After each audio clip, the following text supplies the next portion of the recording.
I mean, just the notion, do you think that plastic in the ocean is bad? No, it's not, with few exceptions. The main exception is discarded nets from fishing boats, which are meant to catch things. It's because of their shape, not because they're made of plastic. The first thing we have to deal with is the claim that plastic in the sea is toxic, right? Yes. Now, why would we use plastic to wrap all our foods if it was toxic? It's a made up story, just like the Great Pacific Garbage Patch. There's no such thing, right? It doesn't exist. It's non-existent. Right. CNN says that the Great Pacific Garbage Patch is twice the size of Texas, 3 times the size of France, and growing faster than anyone ever thought. Right. So that's what they say. There isn't such a thing. It is a myth. And that can be proven, and is proven in my book. If you see the photograph of the Pacific, you can't see anything there. And then they go into, well, it's really microplastic. And I'm going, oh, you mean it's invisible? The reason I called my book Fake Invisible Catastrophes and Threats of Doom is because all the scare stories are about things that are invisible. Now, like carbon dioxide is invisible, radiation is invisible, and whatever's bad in GMOs is invisible. They're acting as though there's these billions of pounds of microplastic that are being concentrated in the livers of fish or something, right? As if but the fact is, if we eat plastic, right? What if it's the next evolutionary step? No, but it just goes right through us, because the body can tell that it's not worth, it can't digest it in the first place. Right. Right? Because it's inert. Yeah. And our body does not have the ability to digest plastic. Right. And it's like as if we ate some sand, right? Our body doesn't have the ability to digest minerals like rocks. Right. So it just sends it right through. Right? Yeah. It's not as if a piece of plastic this big is going to get taken into your body. But let me tell you how far these people are going to make stuff up. On a specific example with Sir right. He tells so many lies, it's unbelievable. But one of the main ones he tells is that seabirds, in particular albatross, are feeding plastic bags to their chicks, mistaking it for food. Right.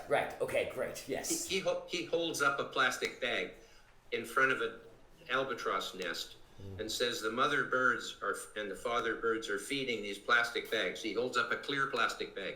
There is no picture or video of an albatross feeding a plastic bag to its chick. Right. None. The ones with the birds full of plastic, these are baby albatross, albatross chicks, which have been cut open and stuffed with plastic. Yeah. You just look at them again, and you will see there's no way that a bird could possibly have that much plastic inside it. It's just a fact. It's a political issue. It's basically an anti-fossil fuel position. So they're lying about it in order to oppose fossil fuels. And that's what it comes down to, because all plastic is pretty much made from fossil fuels. And if you want to read the whole book, you'll get the full picture of how many fake stories there are around the environmental movement.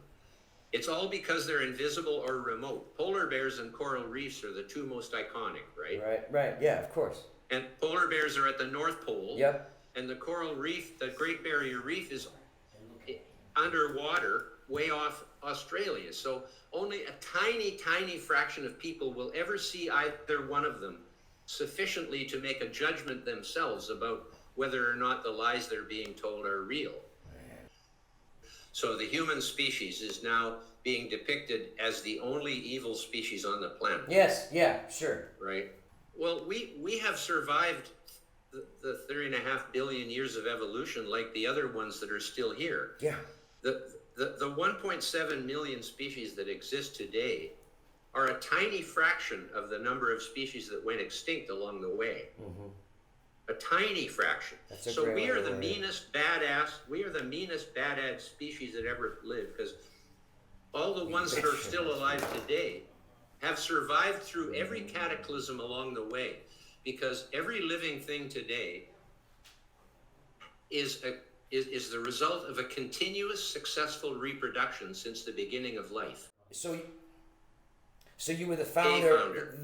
You were the co-founder of Greenpeace, right? I call it a co-founder to make sure it doesn't look as though I'm claiming to be the founder. Of course. It was a group of people who came together from all over the place and had a common mission to stop hydrogen bomb testing in Alaska. And that's where we started. We took on the world's most powerful organization for beginners.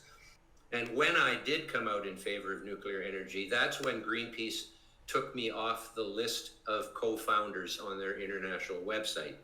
So I was an early victim of cancel culture. And for a long time I felt I just got to keep that to myself, because I knew what would happen.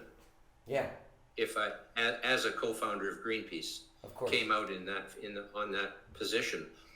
So they took me off that list. This was 35 years after I left. Wow. And then they put a statement in there saying that I had played a minor part in the early years. I was the director all the way through, right to the end. My God. But I was the only one in the end who had any formal science education. Most of the leaders of Greenpeace were environmental activists, social activists, or by the time I left, looking for a career.